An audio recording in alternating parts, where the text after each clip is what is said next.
fa mikasika kosa ilay etsika izay nampitondraina ny loha hevitra hoe fanavotam-pirenena zay kasainy antoko ziva karakaraina dia nilaza ny docteur Rafaralahy Malala Vonitsoa efa napetraka eny anivony ambaratonga-pahefana ny taratasy fangatahana anao fihetsiketsehana izay kasaina ho tanterahana ny zoma 12 ny volana jolay izao. Raha tsika raha moa ny fanazavany entiny mikasika an'izay etsika izay eo ambony micro any Lova Ramanantsoa Sariny Tsiry Rakotarson kosa.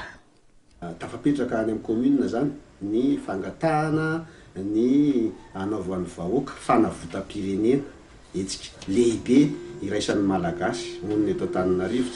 tsy hisafidianana toko politika fa mba hampiseho amin'ireo mba tonga mitsidika antsika mitady vahaolana mba hampiseho amin'izy ireo fa mila fifidianana ny vahoaka malagasy. Nomenay lohateny izy hoe fanavotam-pirenena ko dia manatena zay fa ikapa hitany tonony andidy ahitany vaniny ny eo amin'ny fitondrana satria moa sarotsarotra ho azy ihany zany fanapaka-hevitra zany kanefa ilain'ny firenena zany zavatra zany ko dia maniry zahay ato am'ziva ny mba anomezana lalana anay amorony vahoaka zahay dia tsy hanongana fanjakana fa mba hitondra ny tenin'ny vahoaka satria hitatsika fa efa imbetsaka ihany zay miverenan'ny solotenany Sadek teto zay fa mamory ny mpanao sonia ny tena atao kanefa de tsy hita zay resaka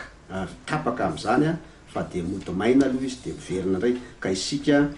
mba manana hery ihany hanerena an'izao tontolo zao anao fifidianana hainga sy maika eto firenena raha mivory ny herin'ny vahoaka